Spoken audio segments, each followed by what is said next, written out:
Салам достор. Менин атым Бакыт. Бүгүн TikTok рубрикасын улантуудабыз.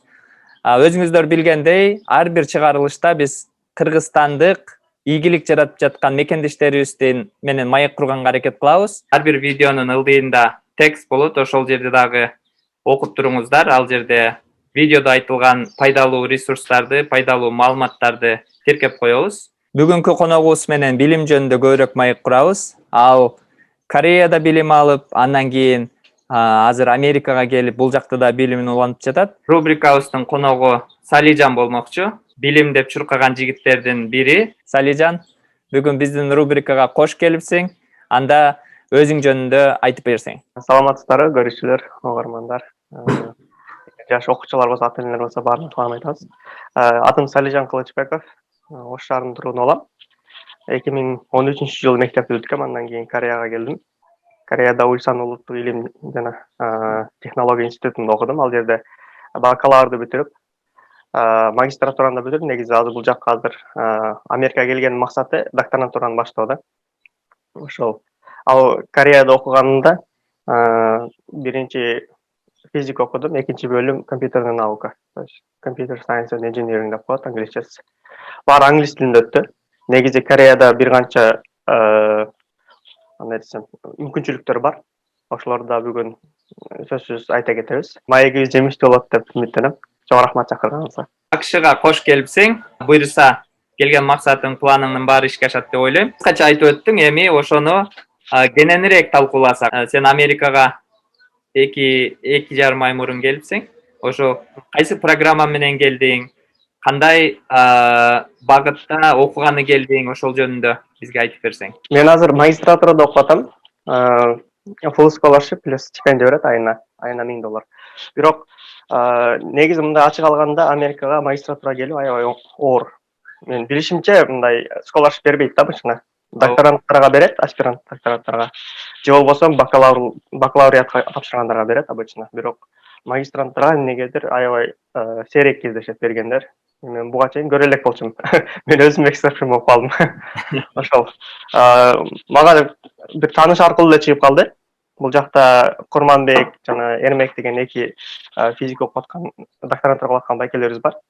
Алар ошол өздөрүнүн тааныштарынан байкап калышты. Бир эки профессор бар экен, студент издеп аткан. Тапшыр деди, тапшырдым. TOEFL'ым бар болчу, 102 TOEFL. Андан кийин буга чейин публикацияларым бар болчу. Бакалавр, магистратуранын менен Кореяда жүргөндө жазган публикациялар, илимий работалар.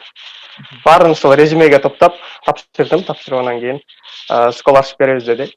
Анан уже андан ары ойлонуп баштадым да. Андан мурун Кореядан дароо өзү негизи Англияга же Германияга тапшырайын деген оюм бар эле. Тапшырып көрдүм Англияга. Аябай топ болгон үчүн, ал жакта аябай жакшы вузга тапшырып койгон үчүн өтүшүм бир аз оор болду. Тем более тажрыйбасыздыктан бир эки каталарды кетирдим. Интервьюдан жыгылып калдым ал жакта. Буюрса ошол докторантурага кайра тапшырайын деген оюм бар азыр.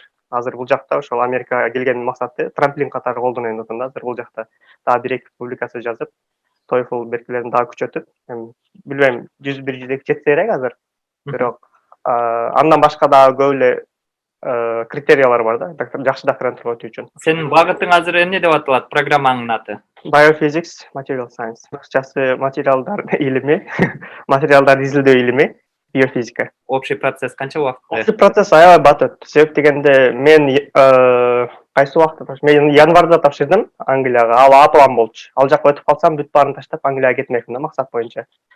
Бирок ал жакта мартта жооп чыкты. Февралда интервью болуп, мартта жооп чыкты, уже rejected депчи. Андан кийин Б вариантты карап баштадым. Б варианты ошол Германиялар болчу. Себеп дегенде мына Technical University Munich ошолор Гамбургтар баары дедлайндар июньда экен да, июльга туура келет экен. Мен таң калдым, негизи international student мындай международный окуучуларга июльга дедлайн койбойт да обычно, себеп дегенде виза маселелери болот.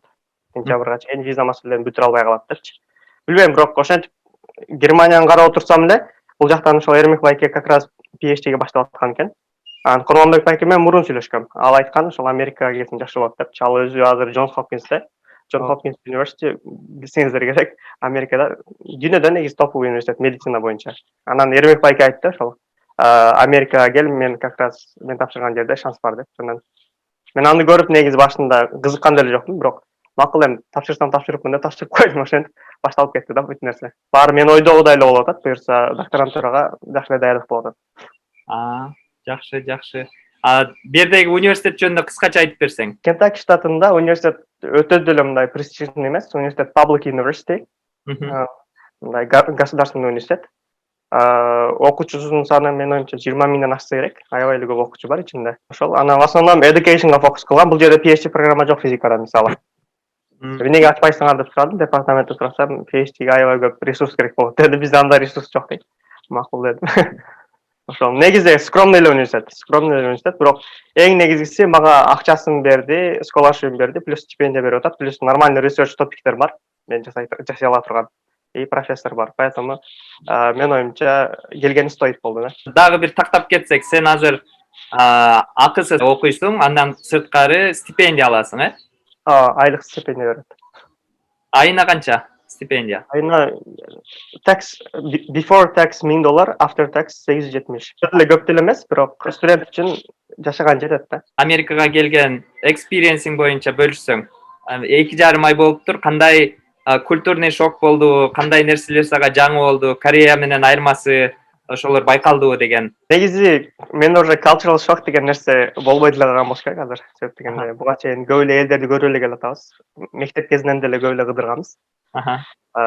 Бирок разница бар. Албетте разница аябай чоң. Мисалы Кореяда жүргөндө иерархия аябай күчтүү. Даже лабораторияда биз отурганыбызда мисалы профессорлук орду аябай чоң да, мындай массивный орду бар да. Ал жерде мисалы профессорго шуткалашыш, алга тамашалашыш, же болбосо кандай десем, анын сөзүн эки кылуу аябай оор нерсе да, күтүлбөгөн нерсе. Мисалы жумуштарда деле обычно угушумча ал жерде жумуш кылгандан биз кыргыз достукелерибиз немелер, казактар көп да, алар айтышат. Кореец босс кете элек болсо, сен кете албайсың депчи. Босстон кийин кетишиң керек мисалы. Ошондой мындай түшүнүксүз cultural бир моменттер болот Кореяда. Аябай алар мисалы овертайм дегенди, мисалы алар нормально эле иштетишет мисалы. Бул жакта мисалы Америкада, Европада овертайм аябай сейрек кездешсе, же болбосо мындай жалаң стартаптарда эле болсо, ал жакта овертайм обыденное дело мисалы Кореяда. Ошондой нерселер бар. Анан кийин аябай консервативный аларда society, то есть международный студент башкаларга бир аз жабык, тартынчаак, аябай аракетчил, иштемчил келишет корейцтер. Ошол анан аларга салыштырмалуу бул жакка келгенде мен эмне байкадым? Биринчи бул жакта аябай свободный экен. Мисалы кааласа жерге отуруп алып деле, мисалы лабораторияларда кейли кылабыз да. Студенттер жерге отуруп алып жата калып деле өлчөй беришет мисалы. Ошондой кызыктуу нерселер бар экен. Анан кийин такыр мындай тартынуу деген сезим жок экен. Бул жакта баары свобода. Каалаган айтып, тиейсиңби, профессорсуңбу, анын үстүнө шуткалашып, тамашалашып жүрө беришет экен. Ал жагы дагы кызык. Мындай барьера жок да ортодо.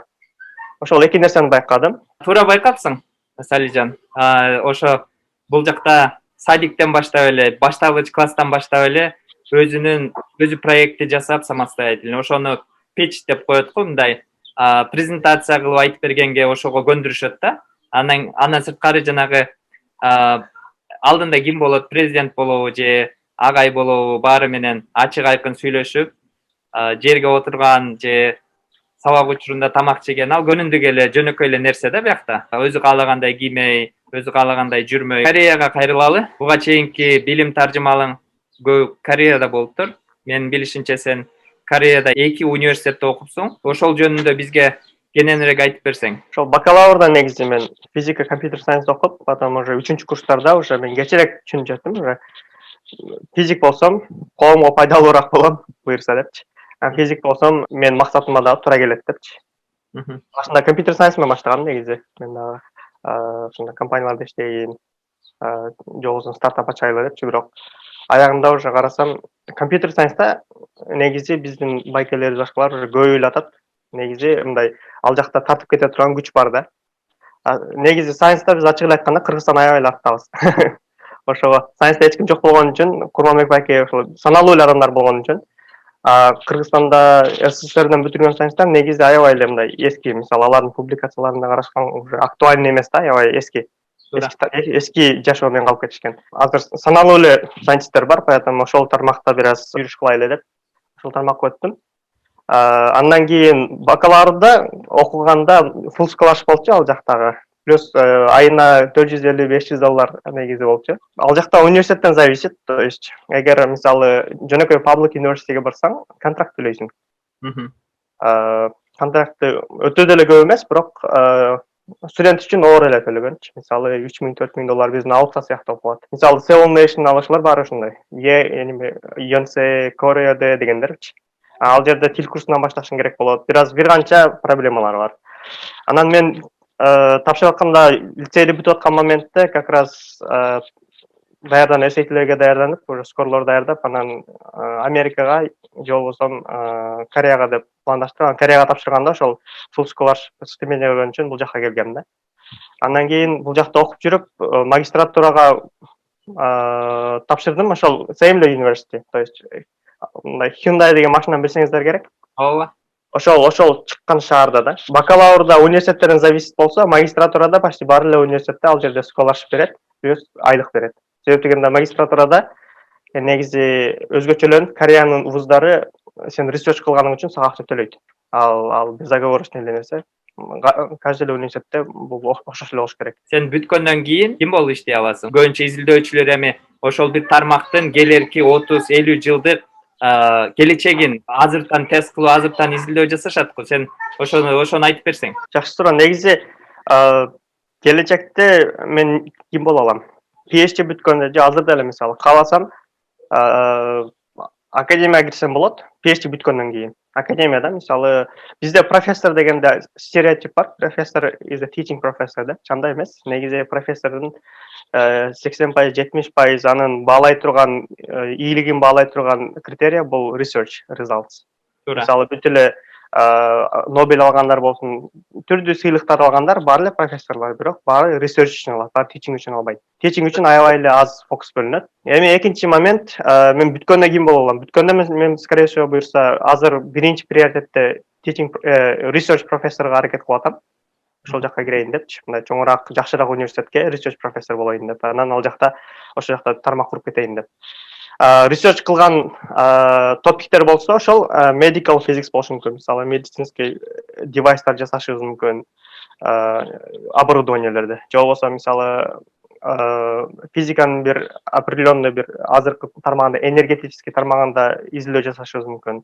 Эми түрдүү тармактар көп негизи. Азыр аябай broad кармап турам спектрди, бирок убагы келгенде аны кичирейтишке убакыт келет. Экинчи вариант бул industry деп коет. Industry мисалы болушу мүмкүн Intel же болбосо же любой эле бир медицинский бир эми индустрия өнүккөн мамлекетте, негизи Европада, Америкада же Корея, Япония сыяктуу мамлекеттерде аябай көп ошондой индустриальный компаниялар аябай көп.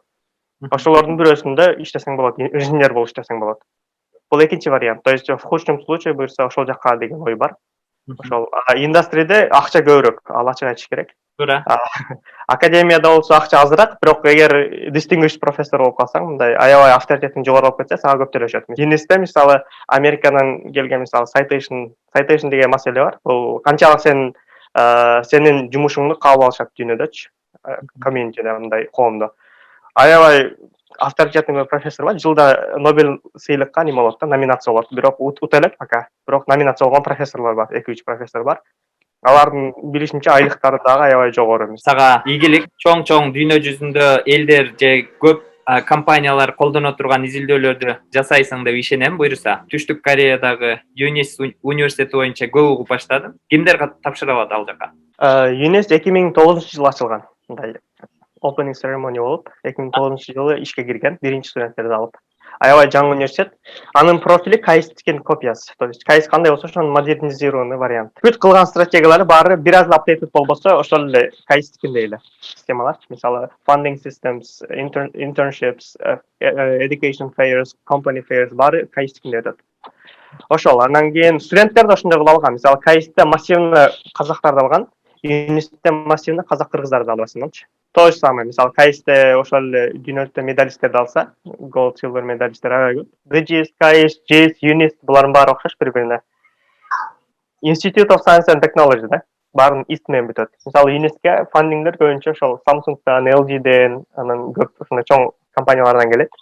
Фандинг берип, акча берип, research кылдыртат. профессорлорго.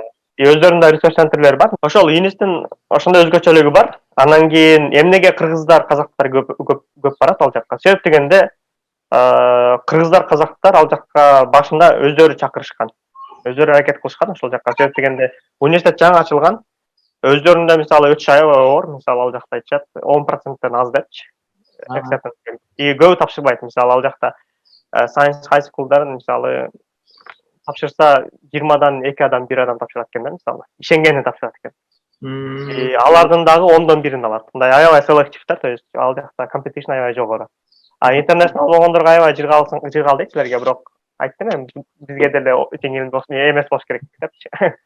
Бирок карасаң негизи кыргыз казактар кантип өтөт? Бизде азыр TOEFL сурайт. TOEFL желательно 90дон жогору болсо, 80ден хотя бы жогору болсо, шансың аябай эле жогору.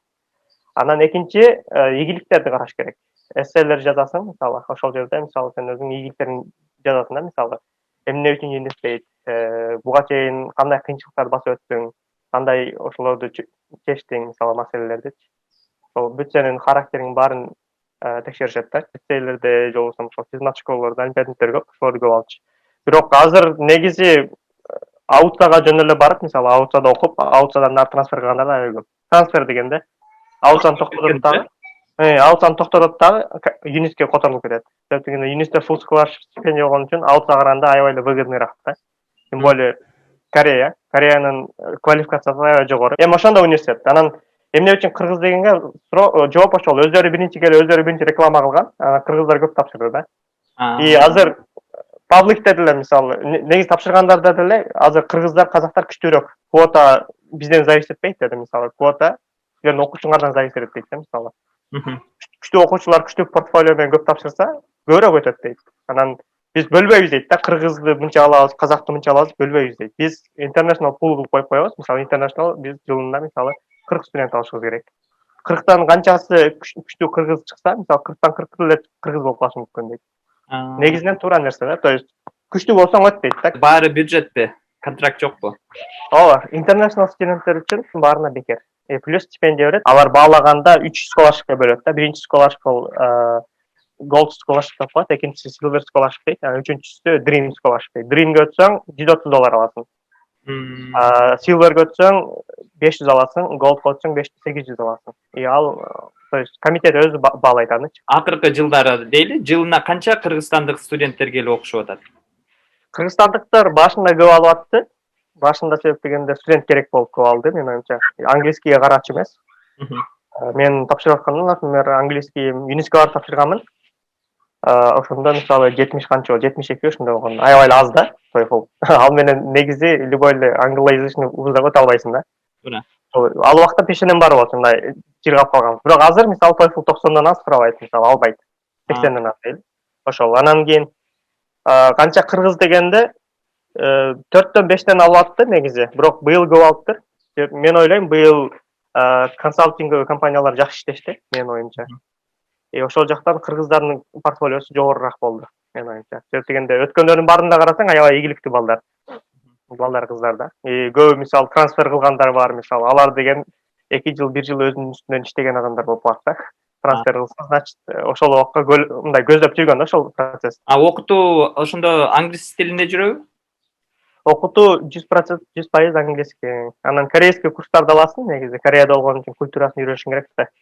Бирок 100% англисче бүт нерсе. Буга чейин Америкадагы билимиң жөнүндө, анан кийин Кореядагы билимиң жөнүндө кеп кылдык. Ушул сенин ийгиликтериң баардык башаты болгон Кыргызстандагы билимиң жөнүндө бизге айтып берсең. Мен өзү ошол айылдын тургуну болом. Атамдар кичинекей мен окутам деп ниет кылчу. 4-класста эле уже биринчи ирет приемный экзаменге алып барган лицейге. Турецкий лицейде ошондо окуп жүрчүбүз. Түтүм өтпөдүм билбейм деле, бирок, короче, экзаменди бир көргөм да, ушундай экзамен бар экен деп көргөм. Анан 2 жыл өтүп 6-класста бир киргизди. Киргизгенде ал убакта уже АКМОго катышып, бир аз математика жакшы болуп калчу. Анан ошентип лицейге бюджет өттүм. Ошентип Ошто турецкий лицейде окудум, түрк лицейинде. Өзгөчөлөнүп, Ош турецкий лицейде, мисалы, любой эле турецкий лицейлерде особенно эмне өзгөчөлөнөт? Дисциплина аябай жогору. Шарт аябай жакшы түзүлгөн. Башка мектептерге салыштырмалуу, мисалы, окуучуларга, мисалы, этюдтар безоговорочный болот, мисалы, эртең менен 8ден 7де подъем болсо, жетиден бешке, төрткө чейин, үчкө чейин, эми 8 саат урок болсо, 8 сабак болсо, даже 4кө чейин барат да сабактар. Анан 4төн кийин 6га чейин бош болосуң, ар кандай активитилерди кыласың, футбол ойнойсуң, эс аласың. Анан 6да тамак болуп, анан кайра 7ден баштап кайра этюд башталат. Этюд 9га чейин уланат. Анан ошол этюдта да тойбой калган кээ бир ач көздөр болуп алып, даярданчубуз дагычы. 11ге чейин, 12ге чейин окучубуз. Анан 11де укташыбыз керек. Кээде мисалы олимпиадага катуу даярданып баштаганыбызда 7-класста ошол предмет олимпиадаларды топтоп алып, баарын неме алат, уже даярдап баштайт. Баштаганыбызда мисалы бири-бирибиз менен атаандашып, же болбосо атаандашпасак деле, мисалы кызыгып, бири-бирибизди ойготуп деле, эртең менен 5терде ойгончубуз мисалычы, кызыгып. Булардын баары эмнеге? Мисалы телефондордун баарын берчү эмес. Телефондор жок болчу ал убакта. Во-первых, биринчи distraction деп коет го, мындай алаксытпайт болчу да бизде.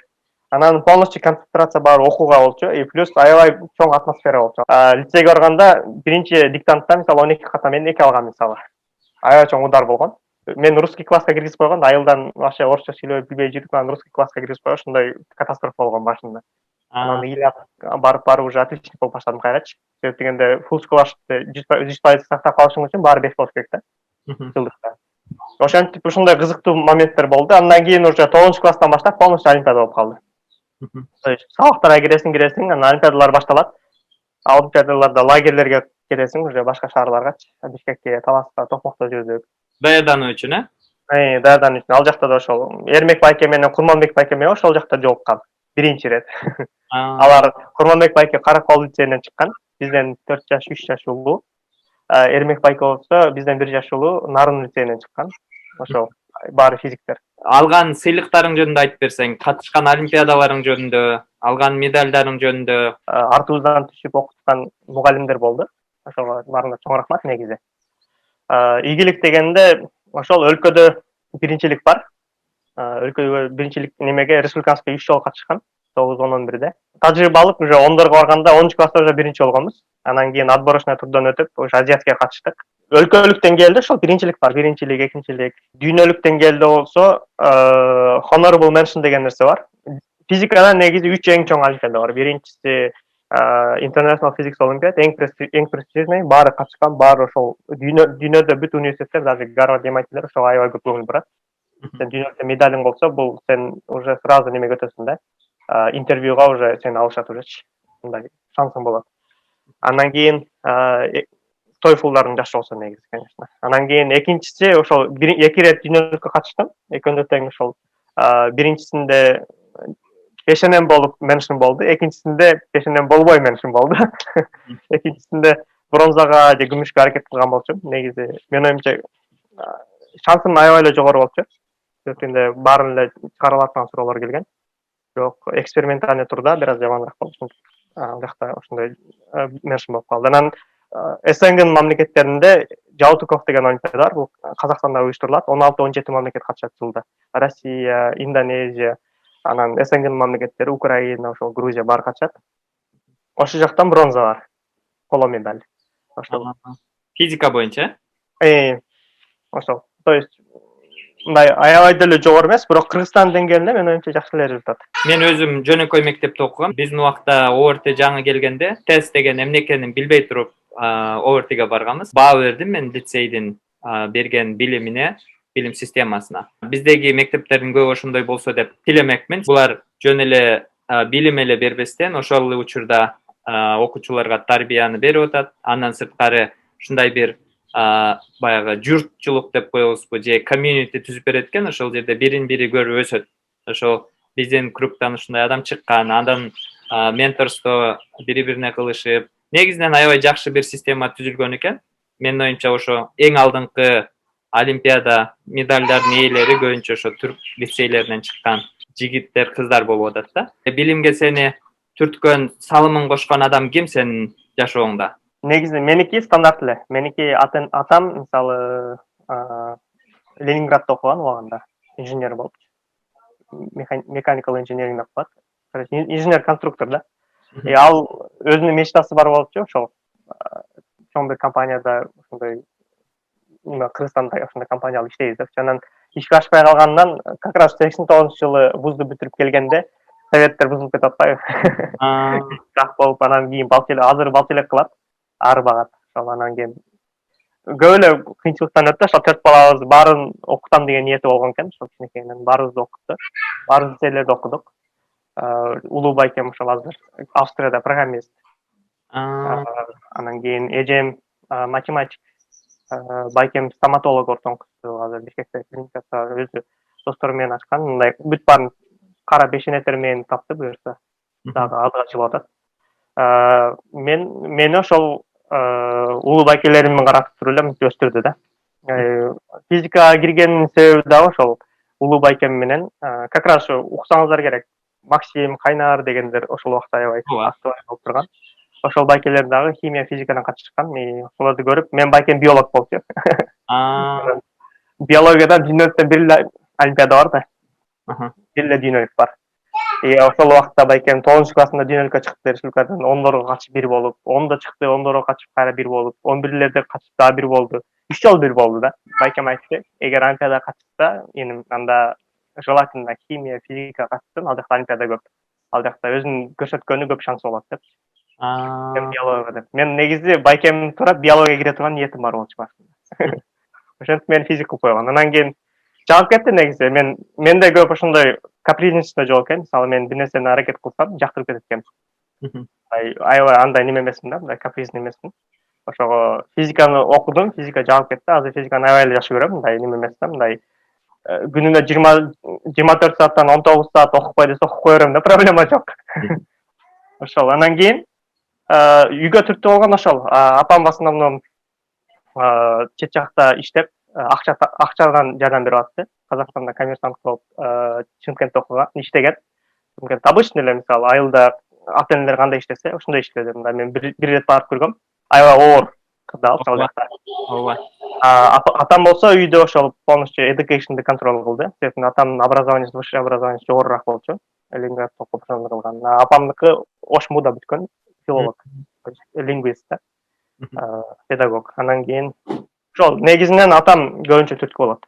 То есть аз мисалы наукага кир, ушундай кыл, тигиндей кыл, мисалы азыр деле до сих пор мисалы видеолор жибере берет мисалы. Убагында Лев Гинзбург деген ушундай сайентист болгон экен, ошонун жашоосун көр деп. Сенин ата энеңе алкыш айталы, ушундай ата энелер көп болсун деп тилемекмин Кыргызстанда. Билимдүү ата энелер өздөрү билимдүү балдарды тарбиялайт деп ишенебиз. Ошондуктан окууга көбүрөөк көңүл буруш керек. Азыр экөөбүздү көрүп аткан окуучулар же ата энелер ойлонуп аткан болуш керек. Бул башынан турецкий лицейде окуптур.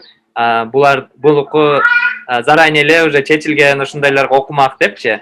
Сен ошону эки категорияга бөлүп айтып берсең, ЮНИС университетинде бюджетный основада окугусу келген жаштарга канча жаштан башташ керек, канча класстан башташ керек? Эгерде азыр 11-класста окуп атса, жөнөкөй мектепте, аларда шанс барбы? Эгер 8-класс, 10-класс болсо, аябай идеальный убакыт даярданганы. Бюджетке окуйм десе, менин оюмча желательно TOEFL болуш керек сөзсүз.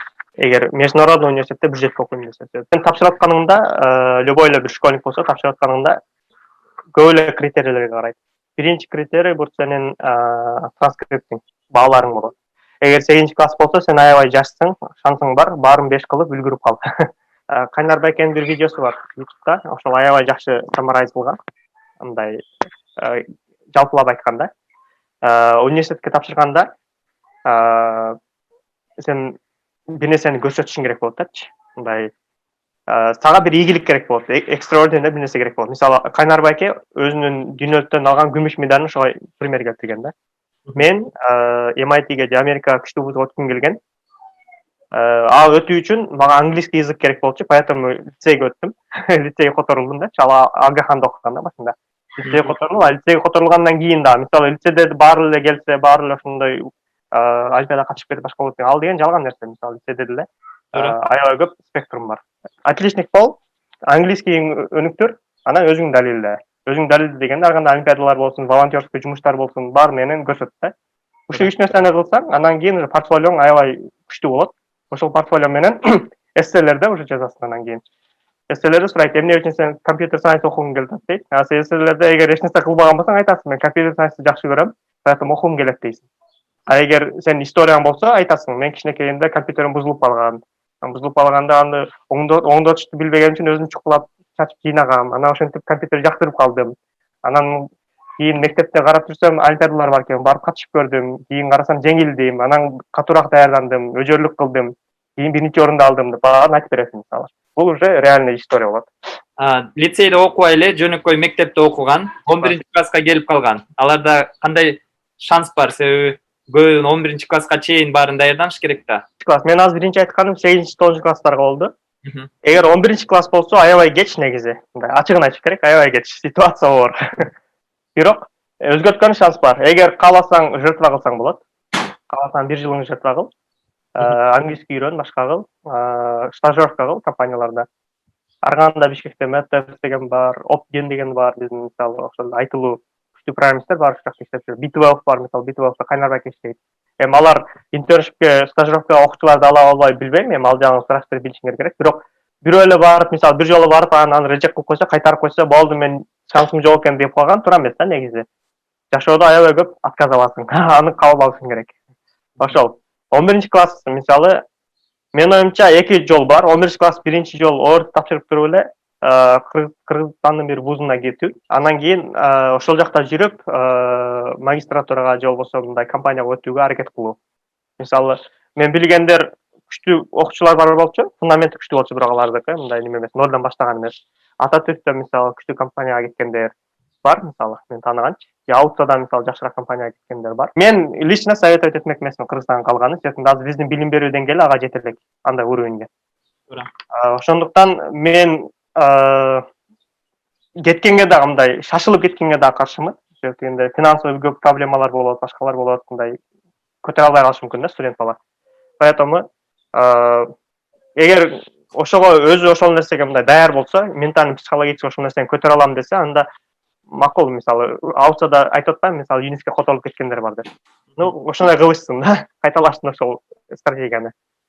Анан кийин ага кайталаш үчүн ошол эле, то есть английскийди жакшы даярданыш керек да. Бул 90дон ашыш керек, 80ден 90дон. Анан тапшырыш керек. Бир эле ЮНИС эмес, бир канча вуздар бар. BGS бар, ЮНИС бар, Sunny Korea бар, Sunny деген Stony Brook, New York University in Korea. Ал жерде full scholarship плюс стипендия берет мисалы. Ал жерде биздин топтуу студенттер окуп жүрүшөт азырчы. Ошол эле Кадам жайдан барган студенттер, Нарында барган студенттер, бирок аябай күчтүү студенттер. Физматтан барган студенттер бар, мен тааныгандар. То есть комьюнити бар да, кыргыз комьюнити бар ал жакта. Анан кийин бул бир эле Корея. Мен Кореяда окуган үчүн Кореяны билем да көп. Мисалы башка мамлекеттер да бар, Гонконгда бар мисалы. Гонконгдо да аябай кыргыз студенттер аз көбөйүп атат. Ал жакта да тоже самое ЮНИСКе окшогон, КАИСке окшогон система. Төлөйт, курстар берет, плюс английский язык менен окутат. Анан кийин Европада көп вуздар бар. Азыр консалтинг компаниялар көбөйүп кетти. Advance Academy бар, Ask Consulting бар. Бишкекте негизи аябай көп консалтинг компаниялар бар. Мурун мисалы биздин убакта бир эле Soros фонд бар болчу. Ооба. Эсейт китептерди башкаларды окуйбуз дегенде Soros карап алыш үчүн библиотекасында отурчубуз. Ооба. Азыр консалтинг компаниялар аябай көбөйүп кетти. Себеби буну бизнеске айландырышты. Бир тарабынан аябай туура, аябай жакшы нерсе. Себеби бизнес болгондо кош тараптуу польза болгондо адамдар көбүрөөк кылат, мындай аракет кылышат да. Консалтинг компанияларды түшүндүрүп кетсең, булар азыр окуйм деген студенттерди алышып, даярдашып, ошол университеттерге тапшырып өткөнгө жардам беришет, туурабы? Мен айткым келгени, эгер акча жетсе, эгер акчаң болсо, мисалы, консалтинг компаниялар обычно $1000 $2000 чейин сурашат. Бирок аларда эмне өзгөчөлүк бар? Алар ошол тармактын эксперттери, алар ошончо университет билишет, датабаза бар аларда даяр. Ушулга чейин университетте изилдеп жүргөн, ушулга чейин окуп жүргөн байкелер, мисалы, ошол эле Алмаз Арапов байке болсун, анын ичинде иштеген мисалы университеттин бир бүтүрүүчүсү бар.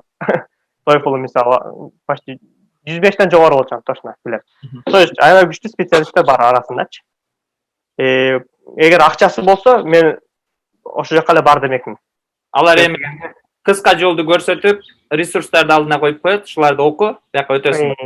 Да. Аттарын да билип кетсең. Advance Academy бар, анан Ask Consulting, мен экөөнү тааныйм да. Анан Кыргыз Wings деген бар, алар бизнес кылабы кылбай билбейм. Кыргыз Wings Кореяга жиберет окуучуларды. Анан Нурсултан Кубановдук бар. Мен билишимче Нурсултан Кубанов в основном языковой курстарга, гуманитарный жакка көп жиберет. Сен ошону эгер өзүң кыла алсаң, кандай жакшы да, мисалы. Өзүң ошол нерселерди таап биле алсаң, мисалы кайсы университет сага scholarship берет, кайсы университет сага scholarship бербейт, өзүң биле алсаң, кандай жакшы. Бирок тилекке каршы көп окуучулар ал нерсени билишпейт. Ал билгенде уже 1 жыл өтүп кетет, уже дедлайндар баары жабылып, уже университеттер бүтүп калат элечи. Поэтому мүмкүнчүлүк болсо консалтинг компанияга барган бул аябай мындай качалкага барып алып протеин ичкендей эле болуп калат да. Мүмкүнчүлүктөн пайдаланып мен дагы ата энелерге айтып кетмекмин. 11 класста акча жок же кантип окутам деп ойлонбостон, балдары 6-7 класста ойлонуп баштаса ата энелер жакшы болмок. Андан дагы жакшыраак болот эгерде бала мектепке 1-класска баргандан баштап ар дайым көзөмөлдө болуп, себеби ата эне чоң роль ойнойт эмеспи? Ар дайым балаңа менторлук кылып, ошону жакшы бир ийгиликке жетиш үчүн жакшы фундамент куруп бергенге жардам берсеңер демекмин. Салижанга окшоп билим алып, өздөрү олимпиадаларга катышып, өздөрү ушинтип университеттерге өтүп кетет деген ишеничтемин да. Кореядагы Кыргыз Global деген организация жөнүндө сурагым келип атат. Менин билишимче Кыргыз Global деген кыргызстандыктардын уюму бар. Сен ал жерде жетекчилик кылып жүрдүң. Көбүнчө ошо Кыргызстандан чыккан жаштар өзүңдү өнүктүр деген сыяктуу проекттерди кылып жүрдүңөр го. Ошол жөнүндө кыскача айтып берсең, мисалы кимдер ага катыша алат, кимдер ошодон акысыз ресурстарды ала алат? Кыргыз Global'дын ачылуу себеби биз негизинен көп көрөбүз, мисалы Казакстанды карасак, экономика тармагынан болсун, көп эле тармагынан бизди алда чыгып кетти да. Биз чөйрөбүздө Казактарды көп көрөбүз да. Образовательный системасын карайсың, мисалы ошол эле мисалы бизде Максим Күмүш алгандар, мисалы Максим Кайнарбайкелер болсо, аларда мисалы золото жөнөкөй эле нерсе мисалы. Ал жагы бар мисалы. Бүт эле тармактан бизди алда чыгып кеткен да. Ошолорду көрүп, бир аз билим тармагынан биз карап көрдүк. Карап көрсөк, аларда мисалы Болашак, Дарын деген программалар бар экен. Болашакты билесиздер, мисалы Болашак канчалаган студенттерге scholarship берип, мамлекет тарабынан каржыланат. Аларга шанс берилет. Алар ошол scholarship ошол грант алып окуп, анан кайтып мамлекетке кайтып келип, 2 жыл иштеп берип, анан кийин бошонот да. Бул аябай жакшы нерсе. Болашактын аябай чоң салымы бар Казакстандын жаштарынын өнүгүп келатканына. Ошолорду карап отуруп, биздин Кыргызстанда саясаттан башка эч нерсе болбогонуна аябай өкүнүп, андан кийин Кыргыз Global дегенди ачтык. Кыргыз Global менен биз ошол жаштарга билим тармагынан, технология тармагынан, болсо макул бизнес тармагынан да бир аз катыштыгыбыз болсун деп. Негизинен ошол тармактардан түрткүбүз болсун деп ачтык. Ачкандан кийин ошол 4 проектти баштадык башында. Биринчи проект бул окуйбуз, өнүгөбүз болчу.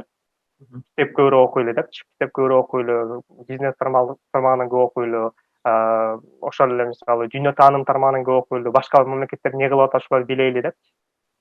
Анан экинчиси болсо 1+2 mentorship деп коет. Бир ментор, 2 менти. Мен ал жакта мисалы ментормун, ал жакта азыр 2 окуучум бар, бирөө Нарындан, бирөө Жалал Абад Кызыл лицейден, 2 окуучу. Нарында жөнөкөй мектептен. Экөөтең азыр TOEFL-га даярданып атышат, мисалы 10-класстар. Ошондой менторшип кылабыз. Бир эле менин ментор эмесмин, ал жакта көптөгөн менторлор бар. Арасында мисалы Азирет Кенжалиев бар, мисалы. Азирет уксаңыздар керек, мисалы коло медаль алган дүйнөмүздөн. Аябай күчтүү программист. Лондондо стажировка кылды, 2-курс бала. Кайсты окуйт. Аябай күчтүү лидер, көптөгөн группалардын программисттердин башында турат да азыр. Ошол анан кийин ошондой менторшип программабыз бар. Анан кийин дагы башка 2 проект бар, аларды азыр биз токтотуп койдук. Бирөө конференциялар деген программа бар. Конференция деген ушул азыр бактакилер кылган, Мурас Клаб кылган эле иштер болчу, бирок аларга биз каржы тармагынан, финансовый тармагынан көп кыйналганыбыз үчүн токтоттук. Биз эч жактан финансовый жардам албайбыз, мисалы. Мамлекет бизге акча берсин деген жокпуз бир дагы эле. Өзүбүздүн чөнтөгүбүздөн чыгарып кылып атабыз да бул нерселерди ошого. Масштаб да ошон үчүн аябай чоң эмес. Масштаб чоң болуш керек негизи. Чоң болуш үчүн биз чоңоюшубуз керек буюрса, биз чоң сайентист болушубуз керек, чоң инженер болушубуз керек, чоң бизнесмен болушубуз керек, ошондо уже масштаб чоңойтабыз буюрса. Биз колдойбуз силердин проектиңерди. Кыргыз Global'дын келечеги кең болсун дейли. Кыргыз Global'да да иштеп аткан, волонтер болуп аткан бардык мекендештерибизге ийгилик каалайбыз. Аябай азаматсыңар, чоң иштерди жасап атасыңар. Негизинен өзүбүз түшүнөбүз, баштан өтүп атат, өзүбүз жасап атабыз ошондой иштерди дагы. Бул жумуштан сырткары жасаган иштер жеңил эмес. Ар бир кыргызстандыктын өзүнүн бир жүрөктө болгон, үйрөнгөн нерсесин мекенге жеткирүү, андан кийинки муунга жеткирүү деген бир патриоттук сезим экен да. Анан көбүнчө сурашат, четте жүргөндөр силер патриот эмессиңер да, четке кетип калгансыңар, мамлекетти таштап депчи. Анан кантип жардам берип атасыңар Кыргызстанга деп.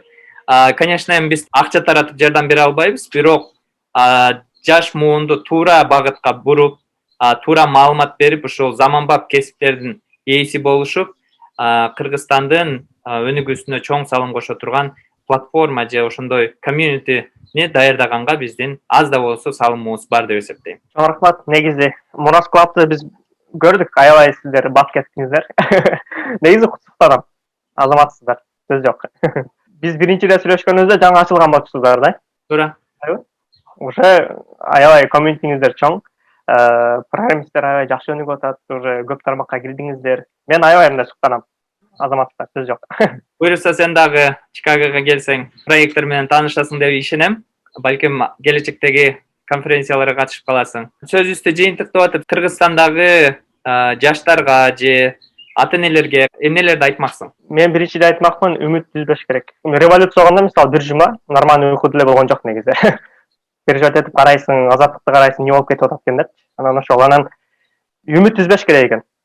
Карадым, мисалы Кыргызстанда азыр жаштар өсүп келатыптыр. Жаштарда өтө чоң үмүт бар. Негизи карасаң, мисалы революциядан кийин тарыхта биринчи ирет аянтты барып шыпырып кетишти. Кимдер? Ошол эле дружниктер, ошол эле жаштар. Ошол эле уюштуруп аткан күчтүү жаштардын лидерлери бар экен арасындачы. Алар азыр бир лидер көтөрө элек, бирок убакыты келет, алардын да күнү келет. Алар разницасы эмнеде? Азыр мисалы эски поколение мисалы экономиканы түшүнбөшү мүмкүн, капитализмди түшүнбөшү мүмкүн. Аларга только азыр бийлик же болбосо аларга только азыр коррупционный схемалар маанилүү болушу мүмкүн. Арасында жакшылары бар, күчү жетпейт. Акылы жетпеши мүмкүн. Бирок жаштар келгенде, буюрса экономиканы түшүнгөн жаштар келет, бизнести да түшүнгөн жаштар келет, заманбап билимди да түшүнгөн жаштар келет, ошондо өзгөрөт буюрса. Бирок азыр аябай аз экен. Алардын үнү угулбай эле калып кетти да. Мисалы митинг башка болгондо көпчүлүк жеңди. Бирок убакыт келет, буюрса 5-10 жылдан кийин көпчүлүк ошол жаштар болот. Себеп дегенде ал балдар азыркы 20 жаштагылар 25-30 жашка чыгат, азыркы 15 жаштагылар 20 жашка чыгат, өсүп чыгышат. Тиги эски поколение алар жаман дебейм, алар да биздин жарандарыбыз. Бирок алардын добуштары аябай басаңдайт, төмөнчөт. Жаштардын поколениясы келет, ошондо буюрса 10 жыл бар. Ошондуктан буюрса үмүт үзбөш керек. Кыргызстандын келечеги буюрса алдыда. Андыктан жаштарды көп тарбиялашыбыз керек, жаштарды көп билим беришибиз керек. Мындай экономиканы, билимди түшүнгөн жаштарды көбүрөөк чыгарышыбыз керек, мекенчил жаштарды. Азыркы учурда кризистен чыгуунун жалгыз жолу бул жапырт билим алуу деп эсептейм. Ошол жаштар бардыгы эле кыргызстандыктар билимге көбүрөөк басым жасаш керек. Бизге маек куруп бергениң үчүн чоң рахмат.